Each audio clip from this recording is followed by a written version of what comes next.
नाम उमा नायर है। मैं आलोचक हूँ, पिछले 35 साल से लिख रही हूँ और मैं एग्जीबिशंस क्यूरेट करती हूँ, इसलिए मैं क्यूरेटर हूँ। और ये एग्जीबिशन पुरुष प्रकृति अप्रैल के महीने के लिए रखा था, क्योंकि अप्रैल को धरती का मंथ कहते हैं।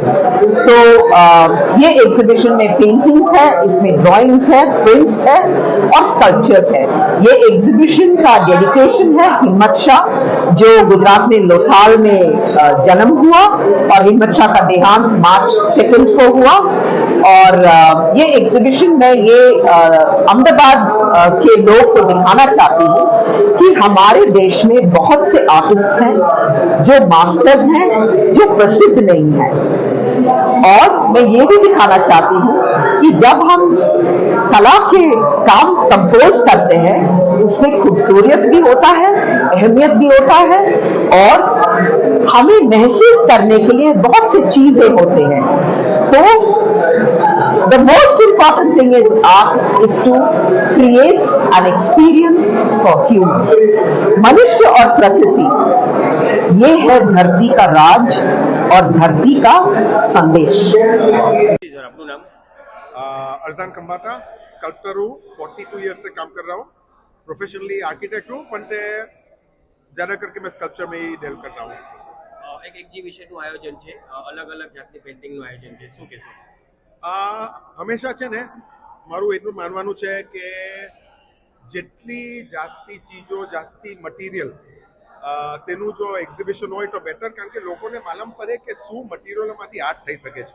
અત્યારે હવે મેં કામ કરવાનું ચાલુ કર્યું ત્યારે ભંગારમાંથી કામ ચાલુ કર્યું. એકચ્યુઅલી મશીનના પાર્ટ્સો લઈને, તૂટેલા ભાગેલી સ્પ્રિંગ, જૂના ટ્રેક્ટર, એ તો બધું વેલ કરીને ચાલુ કીધું. તે વખતે બધા મને કહેતા કે હા એવું આર્ટ કરે તો વેચાય કે નહીં કરીને. મેં કહ્યું કે વેચાવાનો તો સવાલ જ નથી, કારણ કે I was doing it for my own pleasure. સમજો ને, મારા પોતાને વારે કરતો હતો. ને મેં આર્ટ શીખ્યું નથી, આર્કિટેક્ચર શીખ્યું, ને પછી આસ્તે આસ્તે આસ્તે આસ્તે જઈને I just kept on developing. તો what you are seeing here, આ જે ગેલેરીમાં તમને દેખાય છે, મિક્સ મીડિયા છે, એક્રિલિક્સ છે, કેનવસ છે, બ્રોન્ઝ કાસ્ટિંગ છે, વેલ્ડેડ આયર્ન છે, ફાઈબર છે, એ વ્યુઅર જ્યારે જોઈ ને ત્યારે માલમ પડે કે કેટલી ચીજોમાંથી આર્ટ આજે થઈ શકે. And there is no limit. આજે કોઈ માણસ ખાલી રસ્તા પરથી પથ્થર ઉચકીને બી એને જોડીને આર્ટ બનાવી શકે, and it is accepted today.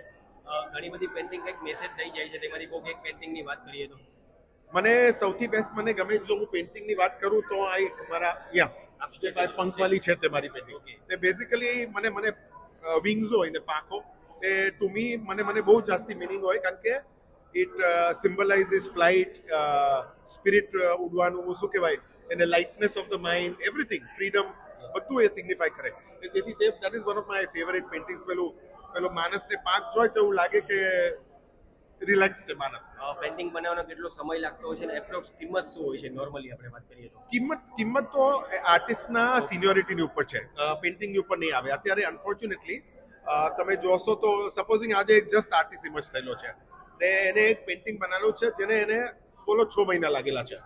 ને એક જૂનો આર્ટિસ્ટ છે, એસ્ટાબ્લિશ છે, એની 70s હવે, ને એ 2x2 પેઇન્ટિંગનું છે, ને સપોઝિંગ એને 10 દિવસ લાગેલા છે, પણ તેની કિંમત જાસ્તી હશે because of the seniority of the artist. ને એવું હોવું બી જોઈએ, કારણ કે આસ્તે આસ્તે આર્ટિસ્ટ જેમ એક્સપાન્ડ આગળ જાય તો એની શું કહેવાય, એની વેલ્યુ વધે, એની આર્ટવર્ક્સની વેલ્યુ વધે. ઇટ ઇઝ લાઈક સેઇંગ કે પેલો હું ડોક્ટર પાસે ગયો ને 2 મિનિટમાં મને કહી દીધું શું છે ને એટલા પૈસા લીધા. એ 2 મિનિટ નથી, એનું આખો જે વર્ષોનો એક્સપિરિયન્સ છે તે કાઉન્ટ થાય.